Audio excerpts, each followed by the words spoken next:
Be tudjuk állítani a naptárnak a funkcióit és a preferenciáit, ugye meg tudjuk adni a munkaóráinknak a kezdési és befejezési idejét.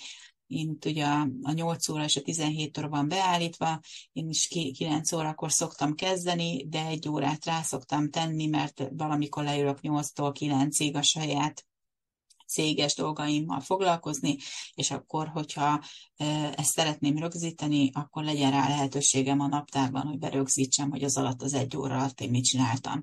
Itt tudjuk ugye megadni, hogy mely napok legyenek a munkahétnek a napjai, ugye hétfőtől péntekig mondjuk, itt tudjuk megadni a hét első napját, ugye bármelyik napot megadhatnánk, de értelemszerűen itt Magyarországon nálunk a hét első napja, vagy az a hétfő, meg a munkahét első napja is a hétfő. Itt be lehet állítani az év első hetét, január 1-ét tartalmazó hetet, az első 4 munkanapot tartalmazó hetet, vagy az első teljes hetet. Itt is általában a január 1-ét tartalmazó hetet szoktuk beállítani, de ez megint egyéni preferencia kérdése. Itt lehet naptárral kapcsolatos beállításokat is beállítani a találkozóknál. Itt lehet beállítani az új találkozók és értekezleteknek az alapértelmezett időtartamát, hogy ez egy fél óra legyen. Tehát amikor fölveszünk egy új találkozót, akkor az Outlook úgy fogja nekünk megadni, hogy először egy fél órás időtartamot ad meg, és persze természetesen ezt tudjuk módosítani bármikor, de ha mi jellemzően 1 órás etapokban szoktunk dolgozni, akkor érdemes ezt 1 órára átalakítani, mert akkor nem kell folyamatosan módosítgatni az alapbeállításnál, amikor az értekezletet elindítjuk. De itt lehet 1,5-2 órást is, ez attól függ, hogy nálunk hogy működnek az értekezletek, mondjuk a 2 óra, 1,5 óra az általában szokott lenni, vagy 30 perc, vagy 1 órásra szoktuk átállítani.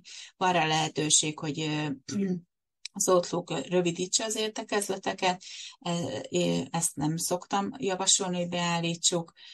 Szerintem tiszteletbe kell tartani a legtöbb partnernél, hogyha van egy online beszélgetés, egy online értekezlet, akkor is azt mondjuk, hogy az 9-től fél 10-ig tart, akkor az jellemzően 9-től fél 10-ig tart. Ez egy nagy multinacionális cégnél esetleg van értelme azt mondani, hogy akkor 5 perccel rövidebb értekezletet tartunk, és akkor mindenki úgy számol vele egy cégen belül, de szerintem itt ezt ne állítsunk be, hogy a partnerekkel egyeztetünk általában.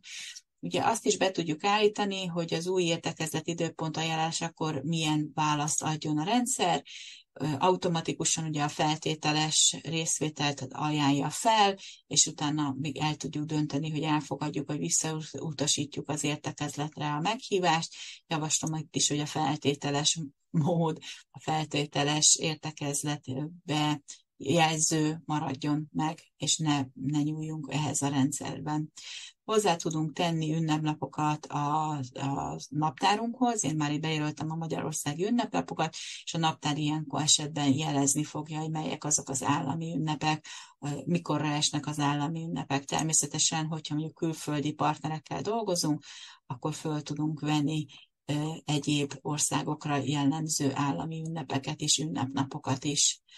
Be tudjuk állítani az elfoglaltsági beállításokat, én ezt sem szoktam bántani, és ami fontos, hogy legyen beállítva, ez az e-kalendár formátum használata, hiszen ahogy mutattam, vagy mutatni fogom a Gmail naptár felvételét a naptárba, ez egy fontos lényeges pont, hogy működni tudjon a Outlook és a Gmail, vagy egyéb naptáraknak az illesztése, exportálása. Ki tudjuk választani, hogy milyen legyen az alapértelmezett naptárszínű, mondjuk legyen zöld, én most erre ráokézok, akkor itt a naptáramban látszik, hogy zöld a meghívók, vagyis az értekezleteknek a színe. Jó, itt tartunk.